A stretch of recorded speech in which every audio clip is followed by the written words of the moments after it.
Welcome, welcome, ladies. I have an exciting treat for you today.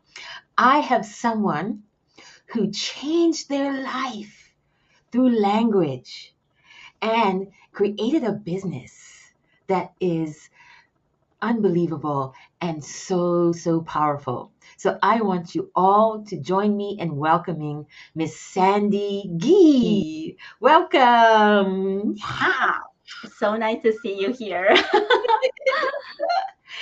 And Sandy, tell me how you got started in your business. Okay, actually, that back to 10 years ago, when I just immigrated to the United States, Uh-huh. I had a very hard time to communicate with people because of my language. Uh, After I graduated from college in China, almost about more than 15 years, I hadn't used English. Mm. So when I came here, I couldn't understand almost anybody. I couldn't understand my neighbors, and I couldn't communicate with my daughter's teacher. So every day, just like a struggle.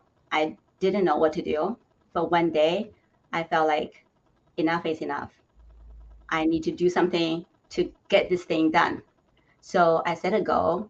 I practice English 6 hours a day at least. My English improved a lot. Then I started to analyze the way native speakers spoke, and that helped me understand them better. Soon, I started feeling confident enough to talk to people and solve problems by myself. So that was a big breakthrough. I felt so independent. I'm free. And one day, my friend suggested me, "Hey, Sandy, you can teach Chinese people English because you can speak both languages, right? That's your advantage."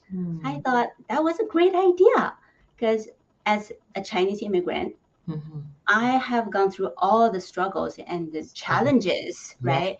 Um, I feel like I know how to improve listening and speaking quickly, and I'm bilingual. I can explain whatever question people have right away. So that's really great. And if I can help them to improve their English, they can live independent life just like I do. How wonderful it will be, right? So in 2018, I started this business teaching Chinese people English. Yes, here we Yes, go. yes. And as a former English teacher, you know how animated we get. So, yay, Sandy, Yes. doing the work that is so needed. There is so much shame that comes along with not being able to speak a language. And people don't understand that just hearing people talk at you every day is not really going to help you learn how to speak that language. Exactly. Yeah, and I've been in the room with English teachers who say, just go and watch this TV show and watch that TV show. And you know, I even when I was working with students and teaching English, I said to them, would you tell me to watch your TV show and learn your language? No way, because the language that's used in TV is meant to be funny or dramatic and kind of ridiculous for everyday speech. Because so you asked me about, well, you peeped my profile and you understand that I taught in Japan. Yeah. And I would go to my Japanese tutor and I would get something from a movie and I would be like, can I use this? And he would be like, No, no. that's not what we really use every day, right? That's not how we really speak. But I just applaud you for being so courageous. 6 hours a day, At least, yes, at sister. least, of study. And then you're taking the torch for the Chinese people that are in that struggle. Wow, that's beautiful. Tell us more. Yeah, so I know how hard it was. And then I understand all the Chinese people when they saw me like in the past days, and then they share the experience with me, how difficult they communicate with the native speakers, how difficult they can solve the problems. So I feel like this is what I should do. This is what I meant to do. Oh, Once I help them, when I see them to conquer that barrier, the language barrier, and they finally like landed their dream job, or they get into a better college or university, yes. or some of my students even found their English speaking life partners. Oh, So this is not just a language thing, this is a life changing thing. So I feel that momentum in my body. When I talk about it, I feel my blood is like floating so fast. Yeah. let it flow, let it flow. Welcome that energy. Oh, wow. Let's teach today, Sandy. Let's teach. Of course, yeah. People just okay, some people think, oh, you're a native speaker of a language, so you can teach a language. Mhm. That doesn't make you a good teacher. I totally agree with you. Understanding the struggle is key. Tell us more about your struggle. Okay. So, for example, when I was in school, Mm. and then we learned when people ask you, hey, how are you? There's an answer like, fine, thank you. That's the pattern, what we learned at school. And then my neighbor asked me, hey, how are you? I asked her, how are you? And then I was waiting for, fine, thank you, and you. And she said, I'm hanging in there. What the, right? What does that mean? And then one day I said bye-bye to one of my daughter's friends, parent. And then she said, have a good one. I didn't even know what does have a good one. What does the Where you one mean? take that one. We didn't learn that at school Yeah. because different thing. So that's one thing, like expressions, like the way they speak, and also the pronunciation, like what are you doing, right? But here I can hear some people, they say, what you doing? Right? So there are a lot of things need to kind of like study more and go deeper, and I summarize that. So when I teach my students, I can tell them right away 20 rules American native speakers they usually use in daily conversation, so they can easily to improve their listening skills. And for speaking, the same thing. We have different way to pronounce words. Mm-hmm. It's different from what we learned at school. Yeah. Tremendously different. Mm-hmm. And I just want to take a moment to try and get people in America to put themselves in the place of a person because a lot of a lot of people haven't had that experience. I was fortunate enough to go and live in Japan. And well, one thing that I was just thinking about the other day was enunciation. Not just Mm-hmm. pronunciation, but enunciation. Because recently I've been watching the movie Godzilla. Mm-hmm. It's like a Godzilla marathon, and it's in Japanese, and it's in black and white. So it's very traditional Japanese that they're using, and they keep their mouth so tightly closed that the words come out a totally different way. And it was a real struggle for some, not all, but some of my students that were just speaking in a traditional way, which is good, to enunciate the way English native speakers speak. So, for the first example, I would say is Godzilla. Godzilla. We're Godzilla. Godzilla. We're catching flies and open up your mouth and feeling Mm-hmm. the breeze. And in the movies, it's like Godzilla, Godzilla. Mm-hmm. So it's coming from here. It's not so much opening the mouth. Godzilla. Mm-hmm. Mm-hmm. And I remember having students that struggled with that. And so this is what I want to say is that when you go to their country and you try and speak their language and you're like, wah, wah, wah, wah, it can sound a little ridiculous. Mm-hmm. And, they could hear you coming from a mile away because you're just, opening your mouth so wide and kind of butchering the language, which is okay because that's Yeah. how you learn. Right, exactly. So speaking of that, I feel like some people, some immigrants, they might feel like so scared of speaking because they're worried about, oh, what if I make any mistakes, grammar mistakes, pronunciation mistakes? What if a native speaker asks me, excuse me? And then they feel like, maybe I shouldn't say anything, right? That would be safer, right? But actually, this is not the way we learn. So Yeah. everybody, even native speakers, they make mistakes all the time, Yes, we right? Grammar mistakes, very common. do. So I encourage my students, just say it. So you are allowed to make mistakes. Yeah. That's how we learn, and nobody's perfect, right? So when you speak, when you make mistakes, when I notice that, I can help you correct that. So at that point, you can make more improvement, right? So this is how I communicate with them. So they just, especially when because we have an English community every Saturday afternoon, and then we have that. I invite some native speakers, like students and then adults, to join this community, help my students from different countries, so they can practice communicate with native speakers to improve their listening and speaking. When they make any mistakes, native speakers just tell them politely, here is the way we say that, so they can right away learn. Yes. And I mean, the brain gets harder and harder the older you get.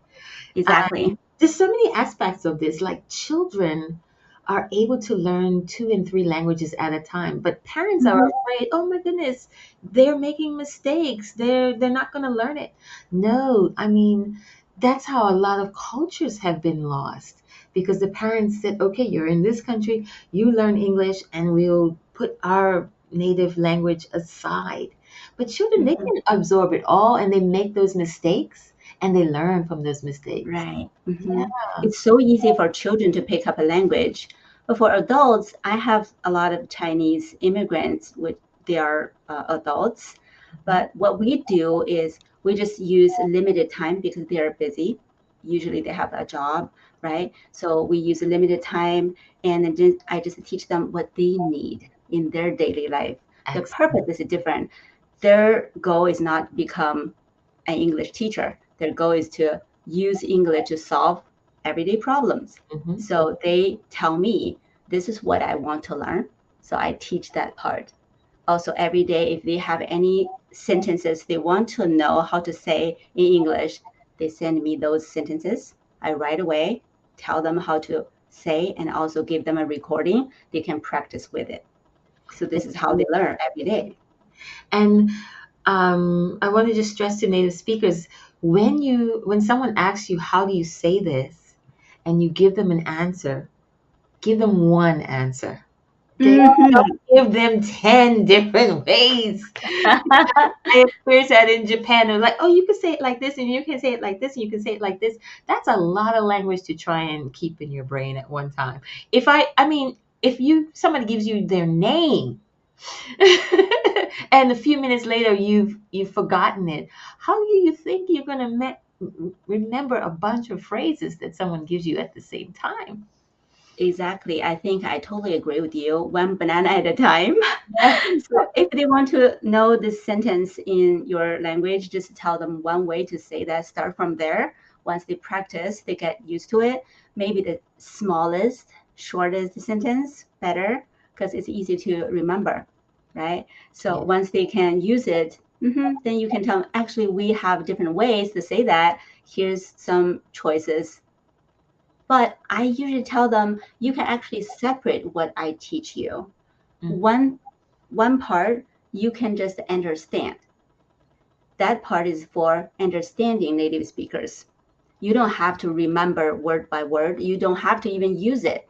The other part is what you really need to like To understand, and you will be able to use it. This is everyday conversation, which I want to use it. You need to practice a lot until you can speak without reading a piece of paper or listening to somebody's voice. So you can do it by yourself. I always tell them you can separate whatever I tell you, I teach you. One part is just for understanding. When people say that, you understand. That's it. The other part, you practice a lot, and then you can finally say it, use it. And let's talk a little bit more about the shame, because whether it be in business or in language learning, it's a struggle, and especially for women. That's why I have such a heart for women entrepreneurs, because there's so much shame on making a mistake and being judged.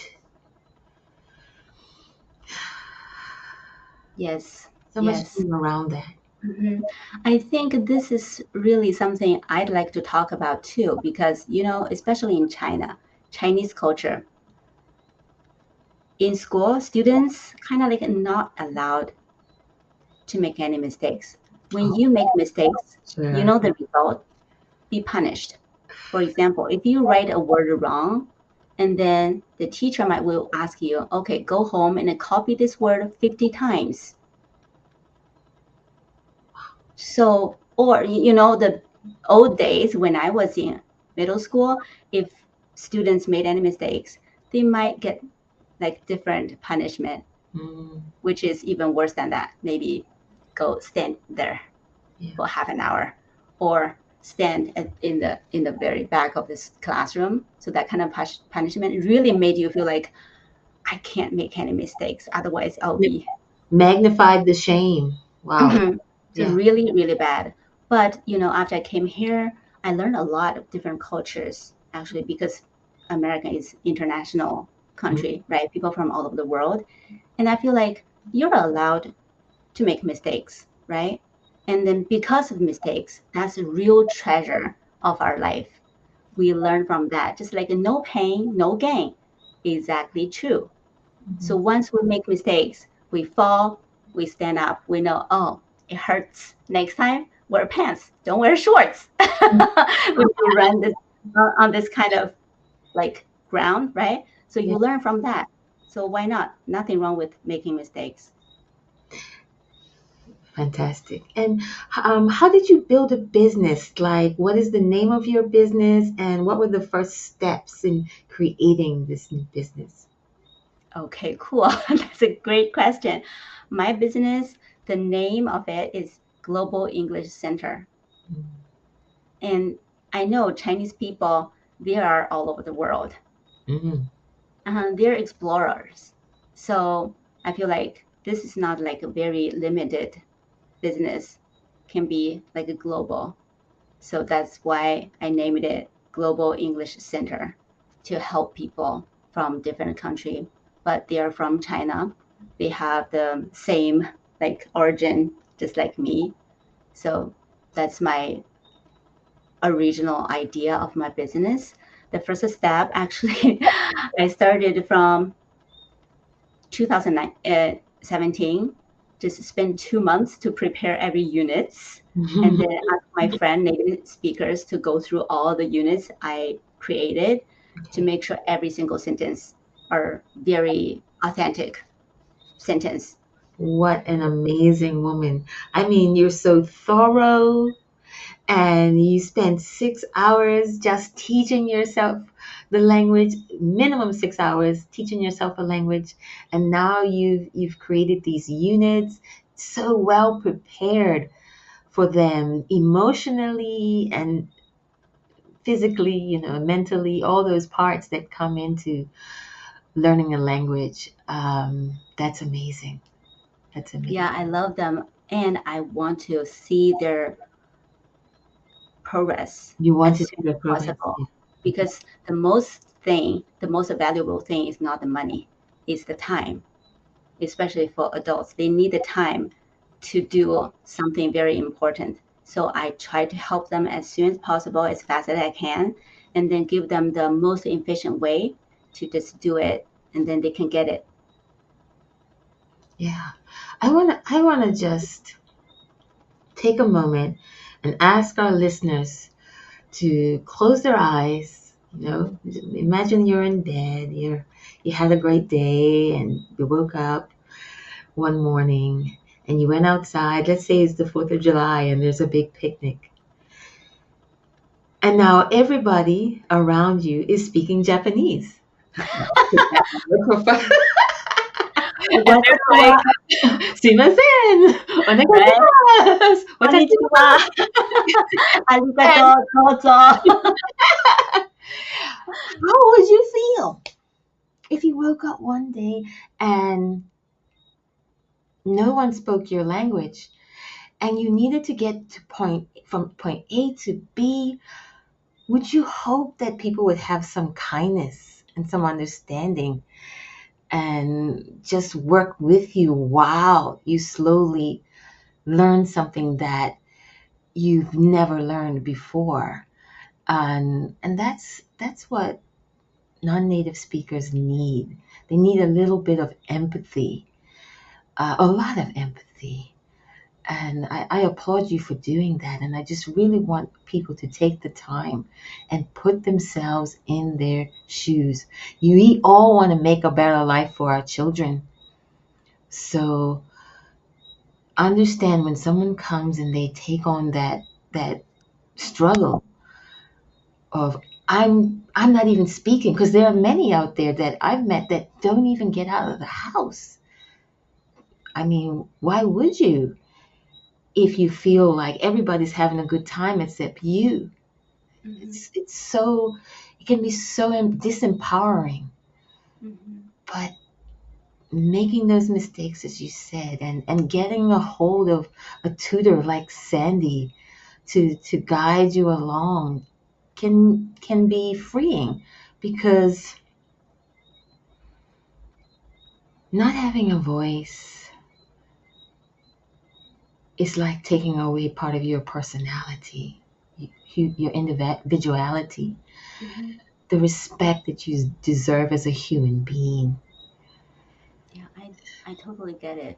Actually, when you ask us to imagine that situation, when you wake up and then nobody speaks your native language, I got something actually. That's gold. Thank you so much. What I got is be patient. Be patient. Be patient. Whenever you see a non-native speaker on the street, if they ask you any questions, if you are struggling to talk to a native speaker, you can stand by and then just gently ask them, do you need help? Do you want me to translate that for you, please? Right? Just a little question, or give them a little hand. You will feel like so loved, right? Yeah. It's a huge thing, and a lot of us can be sheltered. We go to travel spots and the waiter or somebody speaks to us, because I also worked in Italy, and they speak to us in broken Italian, or we speak in broken Italian to the waiter, and he just, hey, he's very patient. It's okay, I know you want pizza, so it's fine. But just imagine that you step out of that, sheltered tourism environment, and now you have to find your way back to the hotel without language. It's scary. So when you see someone doing that and coming to America for a better life, applaud them and just take a moment to hold space for them. Give them some love, right? Care. Yeah, and so you are courageous and phenomenal, Sandy B.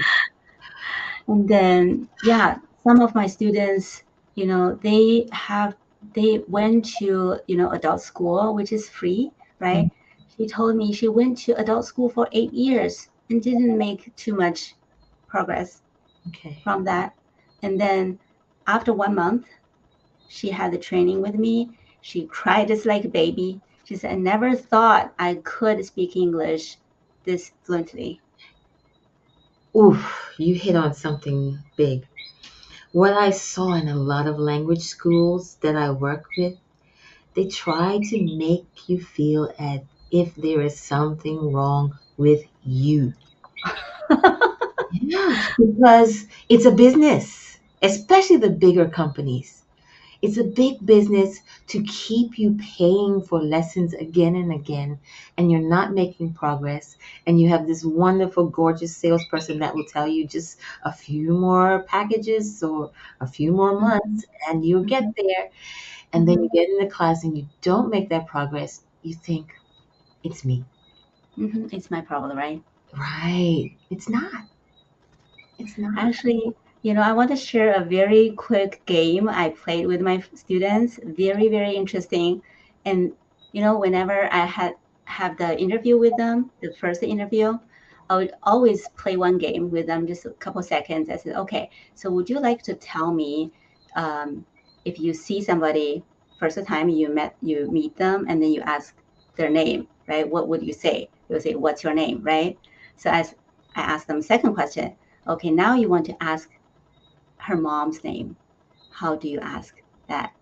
And Mm. then it kind of like translate what's what's your mom name, like that. And then I'll ask the third question, like, now you want to ask her grandfather's name. So that question will take even longer. Mhm. Why? So I asked them, why do you think it's like this? Three questions completely different, or it's just so hard to say it in English? And then they got it. They say, actually, because the first question, what's your name? They already practiced, already used many times, 50 times, 100 times. That's the key. Actually, language is not that hard. So I asked them, do you think it's logical if we practice every sentence just like as many times as what's your name, then every sentence should be as fluent as that sentence. Do you agree with me? So they say yes. Yes. And then even before they watch a lot of videos, but watching doesn't mean you can speak fluently, because use different part of your body. Brain. Yes. And that's what I was thinking. Right? If you want to speak fluently, where should you train? Train your mouth all the time, Hmm. right? That's it. That's very simple. That's the key. And you touched on, yeah, this is something I try to explain to a lot of students and a lot of parents. Language, speaking a language happens in a different part of the brain. So when your child is not speaking, but she understands everything her grandparents are saying, she's not being lazy. And you don't want to jump on her and say, grandparents, they might not understand this. And they're saying, you're being lazy. Come on, just open up and speak. That muscle has never been activated. And the Mm-hmm. more shame that family members unintentionally bring upon them by laughing, the more they're going to shut down and be silent. So it's a double-edged sword. They're coming to a different country and they learn this language so well, and then they go back and they try to interact with relatives, and they're getting shamed again because they haven't mastered that. Mm-hmm. So it's really important to hold space for them and say, yeah, this is the pathway. Yeah, it's possible, and it's not that hard, Okay. really, because I already experienced the whole process. Speaking English fluently is not that hard. And as long as you do the work every day, just like break the big task into small pieces. That's what I usually do. Hmm. Because, sometimes like, um, how much do I need to practice? How much, like how hard I have to do to get that point. Okay. So just every day, practice 20 to 30 minutes, just keep speaking. And then you will eventually get the point. Even after 10 classes, you can see the big, big difference. Okay. And so I'm guessing that you have big plans to expand your business. Tell me about those big plans. Okay, What does yes. it look like? So I feel like in the future, so the first goal of myself is about my self growth. So start Mm, from there. I want to become a great English speaker. so that I can help millions of Chinese immigrants improve their English and have better life. So my business will never outgrow my self development. So the first step is about my self improvement. So I want to like study more, grow, do more, be more, become better person, so I can help more people. Yeah. Self improvement is key. It's key to everything. It's key to learning a language. It's key to growing a business. It's key to succeeding in relationship. It is a big part of it, and you are setting an example by being a role model for that. Because I understand what you're saying. Learning a language is not difficult. Like people say, "Oh, you learn Japanese, you speak Japanese. That's very difficult." No, it's just a language. What is difficult is getting past the mindset of Mm-hmm. worrying about making mistakes or feeling shamed or being embarrassed or humiliated or outnumbered, like I gave in the example where everybody is speaking and having a good time at the 4th of July party, and you can't interact with that. So you just want to, run back inside the house. It's the mindset piece is so key. And my business now is helping women get confident on camera and show up and talk about their business and get more visibility. And they have to work through that mindset that someone told them, as you said, stand in the corner because How wonderful you can right. help women Yeah, to be more visible, and then they, that's very useful. I can share with whoever is watching this interview. I'd yeah, like to tell them, you know what, before I didn't even use Facebook. And yeah, then after I learned, oh, actually I can make some videos and then posted them on Facebook, you know what? After I posted just the first one in my life about my business, mini story about myself, and I got two new clients. One is from Poland, the other one is from China. So actually, this is very important. I thank you so much to help women entrepreneurs to get more visibility so they can get better chance, better opportunities, and then grow their business. This is very, very important. It's helpful, sisters, if you are watching this. I couldn't have said it better because we have so much to give. And right now is the age of showing up online. If you want to promote your business and grow your business and connect with people, it's so important. So we have so much to give, and I just want every woman in the world, like you said, global, Mhm. to recognize that power within and activate it. You're good enough. You deserve it. Yeah. Trust yourself, and then you have been doing all you are doing for so many years. This is a time for you to shine. Yes. Thank you for joining me here today. Thank you, And Adiva. I look forward to connecting with you further again and again, Sandy. Sure. If you need my help, just let me know. And I'd like to support you as well because we're both sisters. And if we can help each other, support each other, and then we can be stronger because we're not alone, right? Stronger together. Yes. Yes, Thank yes. you.